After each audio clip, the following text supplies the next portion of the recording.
ఎన్నో ఏళ్లుగా ఒక పెద్ద అనకొండ పాము నివసిస్తోంది. ఆ ప్రాంతంలో ఒక పురాతన నిధి దాగి ఉందని కొందరికి తెలుసు. ఆ నిధిని ఎలాగైనా సొంతం చేసుకోవాలని నలుగురు స్నేహితులు రాము, కృష్ణ, లక్ష్మి మరియు గోపి నిర్ణయించుకున్నారు.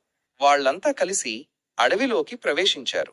దారిలో ఎన్నో అడ్డంకులు ఎదురయ్యాయి. ముళ్ళ పొదలు, లోతైన వాగులు, భయంకరమైన జంతువుల అరుపులు వాళ్లను భయపెట్టాయి. కాని నిధి మీద ఉన్న ఆశ వాళ్ళని ముందుకు నడిపించింది. కొన్ని రోజుల తర్వాత వాళ్ళు ఒక పెద్ద గుహను చేరుకున్నారు. ఆ గుహముఖ ద్వారం చాలా పెద్దగా ఉంది.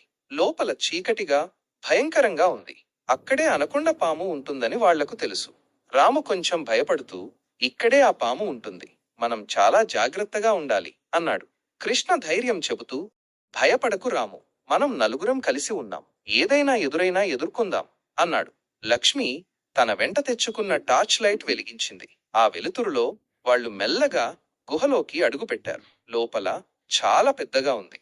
గోడల నిండా నాచు మరియు బూజు పట్టి ఉన్నాయి. ఎక్కడో నీరు కారుతున్న చప్పుడు వినిపిస్తోంది. కొంత దూరం వెళ్ళాక వాళ్లకు ఒక పెద్ద రాతి కుప్ప కనిపించింది. ఆ రాళ్ల మధ్యలో ఒక పాత పెట్టె దాగి ఉంది. అదే నిధి అని వాళ్ళు అనుకున్నారు.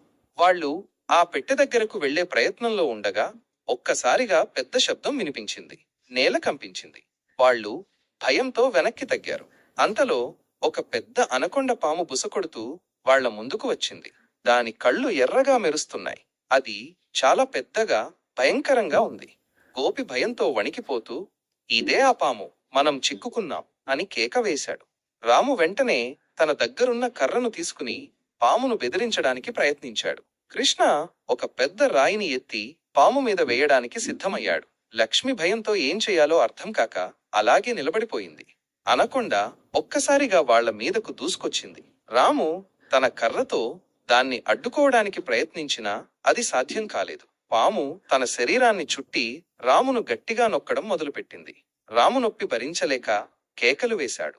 ఇది చూసిన కృష్ణ వెంటనే రాయిని పాము తలపై బలంగా కొట్టాడు. దెబ్బకు పాము కొంచెం వెనక్కి తగ్గింది. లక్ష్మి వెంటనే రాము దగ్గరకు వెళ్లి అతన్ని విడిపించడానికి ప్రయత్నించింది. గోపి మాత్రం భయంతో అక్కడే నిలబడిపోయాడు. కృష్ణ మరోసారి రాయిని విసరబోతుండగా అనకొండ ఒక్కసారిగా బుసకొట్టి అతని వైపు తిరిగింది. కృష్ణ భయంతో వెనక్కి పరిగెత్తాడు.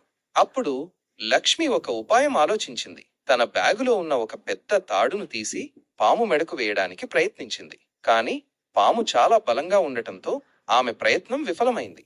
అయితే ఆ తాడు పాము దృష్టిని మరల్చింది. ఆ అవకాశాన్ని ఉపయోగించుకుని రాము, కృష్ణ అక్కడి నుంచి తప్పించుకోవడానికి ప్రయత్నించారు. కాని పాము చాలా వేగంగా కదులుతూ వాళ్లను మళ్లీ చుట్టుముట్టింది. వాళ్ళు ప్రాణాలతో బయటపడటం కష్టమనిపించింది. నిధి కోసం వచ్చిన వాళ్ళు ఇప్పుడు ప్రాణాల కోసం పోరాడుతున్నారు. అకస్మాత్తుగా గోపి తన చేతిలో ఉన్న టార్చ్ లైట్ ను పాము కళ్లలోకి బలంగా కొట్టాడు. బలమైన వెలుతురుకు పాము కళ్ళు మూసుకుంది. అది కాస్త బలహీనంగా పట్టు సడలించింది.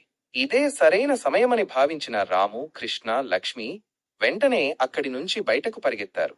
గోపి కూడా వాళ్ల వెంట పరిగెత్తాడు. వాళ్లంతా గుహ బయటకు వచ్చి ఊపిరి పీల్చుకున్నారు. వాళ్ల శరీరాలు గాయాలతో నిండి ఉన్నాయి. భయం వాళ్ల కళ్లలో స్పష్టంగా కనిపిస్తోంది.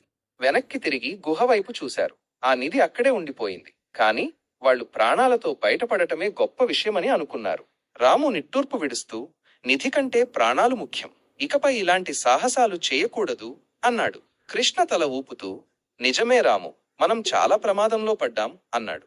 లక్ష్మి మరియు గోపి కూడా వాళ్లతో ఏకీభవించారు. ఆ రోజు నుంచి వాళ్ళు నిధి గురించి ఆలోచించడం మానేశారు. ప్రాణాలతో బయటపడటం ఎంత గొప్ప అదృష్టమో వాళ్ళు తెలుసుకున్నారు. అడవి యొక్క భయంకరమైన శక్తిని వాళ్ళు ఎప్పటికీ మరచిపోలేరు. ఆ పెద్ద అనకొండ మరియు దాని కాపలాలో ఉన్న నిధి ఒక భయంకరమైన పాఠాన్ని నేర్పాయి. స్నేహితులు మళ్లీ కలిసి అలాంటి సాహసాలకు వెళ్లకూడదని నిర్ణయించుకున్నారు.